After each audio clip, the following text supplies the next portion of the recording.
So as we start a brand new year here at Life.Church, we're always looking for ways that we can connect with God, that we can feel fresh, have great perspective, and really make sure that we're seeking Him first. One way that we do that here is through a fast. Can you kind of walk us through what that looks like here at Life.Church? Yeah. So a fast, you can read about it throughout the Bible, but it's simply giving up something and allowing you to focus on God. So there's a sacrifice involved. It should not be an easy thing. It should require some effort, some sacrifice, some intentionality in your spiritual walk with God. And so a lot of times it looks like food. You can read about Daniel in the Old Testament and what he did, how he gave up certain food so that he can focus on God. Now, in the day of age that we live in, a lot of people may give up technology or social media or TV or something else, but the heart behind it is to give up something significant where you feel it, and it's during those times of craving or being hungry for whatever it was that you're spending that time focusing on God, listening to God's voice as He's speaking to you in this season of fasting. So a fast isn't just what we are giving up, it's also what we're replacing that item with, correct? Absolutely, yeah, spending that time seeking God. Because if you give up something and you fill it with something else, you're missing the point. You want to give up something that's going to drive you to focusing on God.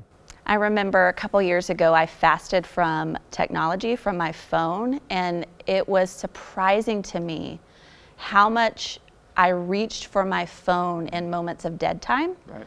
And I replaced that with praying or thinking about God, and it just was so life-giving for me to start my year with that frame of mind. Yeah.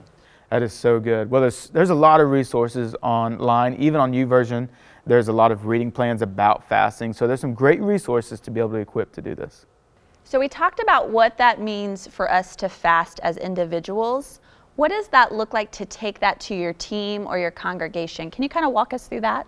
Yeah, I'll tell you what, the first thing that we need to do is be prayerful about it and make sure our team is being prayerful about it, that they're not doing it just because the leader said, let's do this. But let's get to the right place spiritually so that when we do actually do it, we're doing it in a way where we're allowing God to speak to us. So what are some of those practical ways in which you get the team all on that same page? Great. So just starting with the basic conversation of, hey, the new year is coming. What's going to be great for our team to start the year is to fast.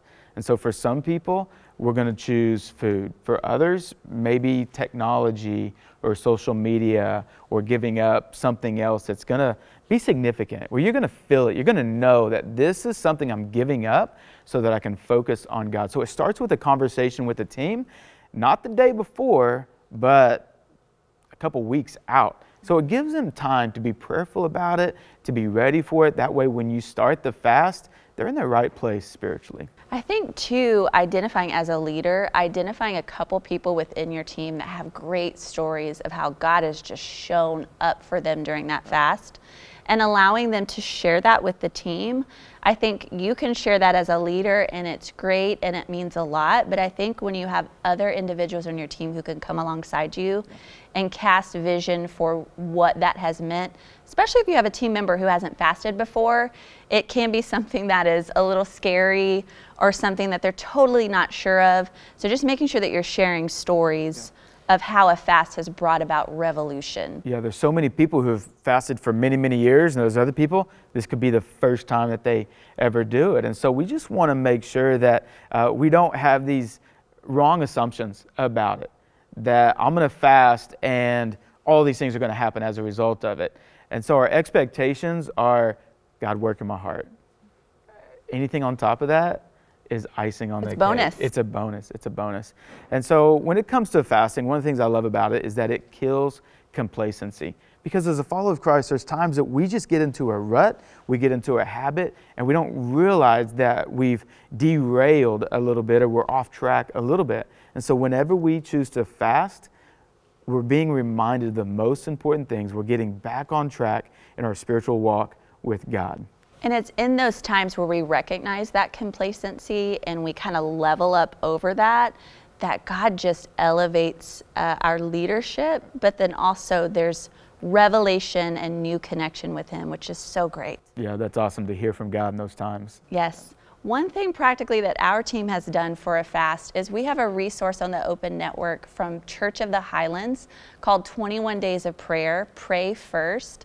And our team walked through that a couple years ago. We decided to fast over lunch, and we met together for 21 days straight to pray to God, to seek revelation, to see what he had for us personally, but also collectively as the Open Network team.